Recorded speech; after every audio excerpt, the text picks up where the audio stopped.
यहाँ जो है बहुत ही मज़ेदार खटाखट बन रहा है, लेकिन खटाखट के लिए हमें वैसे तवा चाहिए होता है, लेकिन तवा जो है वो हमारे पास मौजूद नहीं है, तो मैं आज कढ़ाई में ही खटाखट तैयार कर रहा हूँ। सबसे पहले तो गुर्दे कलेजी जो भी चीज़ें आप डालना चाहते हैं, ये मैंने इसको लहसुन के पानी और थोड़ा दही लगाकर इसको हमने मिक्स कर लिया। उसके बाद इसको वॉश कर लिया, वॉश करके हल्का सा बॉईल करके रख लिया ताकि जल्दी बन जाए। और लहसुन का पानी और जो अदरक का पानी है, ये दोनों अगर आप लगा लेते हैं और उसके साथ थोड़ा दही भी लगा लेते हैं, जैसे कसाई आपको काट कर दे ना, या आप मार्केट से परचेज़ करके लेके आएँ कलेजी या गुर्दे वगैरह, उस पर आपने वॉश करने से पहले 1 किलो में तकरीबन 4 खाने के चम्मच दही और अदरक लहसुन का पानी ये आप लगा लें और लगाकर उसको तकरीबन आधे घंटे के लिए छोड़ दें। उसके बाद वॉश करें, वॉश अच्छी तरह से करने के बाद फिर आप उसको तैयार करें। और नमक याद रखिएगा, इसमें कभी भी जल्दी ऐड ना करें अगर कलेजी वगैरह बना रहे हैं। और कटाकट बना रहे हैं तो उसका कोई मसला नहीं है, इसलिए कि वो तो बहुत ही बारीक हो जाता है, इसलिए कि मैंने इसको इसीलिए बारीक करके रखा हुआ है। अगर तवे पे बना रहे हैं तो फिर कटाकट से बनता है तो बहुत ही मज़ेदार। मगज़ वगैरह भी डालते हैं इसके अंदर, बहुत सारी चीज़ें ऐड करते हैं।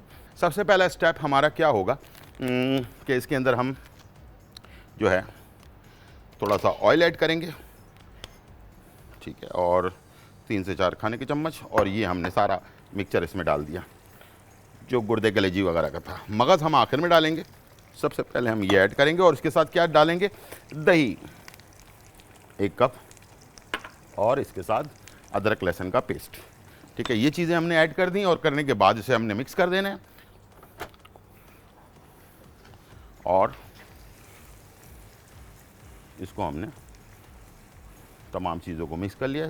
याद रखिएगा जो स्टेप है उसको आपने बिल्कुल फॉलो करना है, वरना फिर आपका कटाकट वैसा नहीं बनेगा जैसा आप चाह रहे होंगे। अब इसको आपने बंद कर दिया। चलें स्टार्ट करते हैं। और सबसे पहले हम इसमें डाल रहे हैं शान मसाला, ठीक है। शान मसाला जो है, ताकि मसाला जो पकने में भी टाइम लगता है, इसकी महक को दूरने में। अच्छा, ये थोड़ा सा कुटा हुआ और पिसा हुआ दोनों मसाले होते हैं इसके अंदर, ये आपको कैमरे में नज़र भी आ रहा होगा, कुटा हुआ मसाला, ठीक है। 2 किस्म के मसालों को मिक्स किया हुआ है ताकि इसकी जो कटाकट का एक अपना फ्लेवर होता है ना, वो आपको मिल सके। तो इसके अंदर ये आपने डाल दिया। कोई नमक शमक शामिल करने की ज़रूरत नहीं है, ऑलरेडी इसके अंदर नमक होता है, ठीक है ना। हर मसाले में नमक मौजूद होता है। अब देखें, आप इसका कलर फ़ौरन चेंज हो गया। अब इसमें आपने टमाटर भी ऐड कर देना है ताकि टमाटर की जो खटास है ना, वो भी आपको सही मिल सके, ठीक है। अब मैंने इसे पकने के लिए फिर से दोबारा से छोड़ देना है। आखिर में हम इसमें हरी मिर्चें और अगर हरा धनिया डालना चाहते हैं तो आप डाल सकते हैं। अच्छा, मैं इसमें क्या करता हूँ कि जब ये फाइनल तैयार होने लग जाता है बिल्कुल लास्ट, तो इसमें थोड़ा सा बटर भी ऐड करता हूँ। ये आपकी मर्ज़ी है कि आप बटर ऐड करना चाहें तो इसका ज़रा जायका एक डिफरेंट जायका आपको मिल जाता है। तो बटर ऐड करना चाहते हैं तो बटर भी ऐड कर सकते हैं, वरना बेहतरीन सा खाना जो है वो आपको मिल जाएगा इसके अंदर, ठीक है जी। तो उसको चलने देते हैं। मैंने इसमें मगज़ जो है बॉइल्ड किया हुआ, एक मगज़ हमने लिया, उसको हल्दी डालकर बॉइल कर लिया अच्छी तरह से और उसको बिल्कुल बारीक चॉप करके इसमें मिक्स कर दिया। आप देख भी रहे होंगे इसका कलर चेंज हो गया है और ये थोड़ा सा मिक्स हो गया है, ठीक है जी। और अब ये फाइनली तैयार होने ना, जैसे थोड़ा सा इसमें से ऑयल ऊपर आ जाएगा तो मैं इसे डिश आउट कर लूँगा और ये हमारा तैयार हो जाएगा।